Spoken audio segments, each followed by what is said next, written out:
திக்கு எட்டும் சூன்யமாச்சே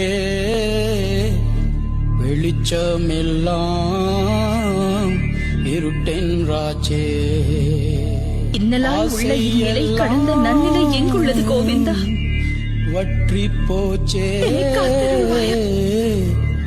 ஆன்மா மட்டும் மிஞ்சி போச்சே. என்ன விரதம் ஏற்றாய் நீ அம்மா, நெஞ்செல்லாம் இறைவியாய் நின்றாயே அம்மா. உன்னை கண்டால் காலனுக்கே ஜக்கம்மா, கண்ணிரண்டும் கலங்கும் அம்மா.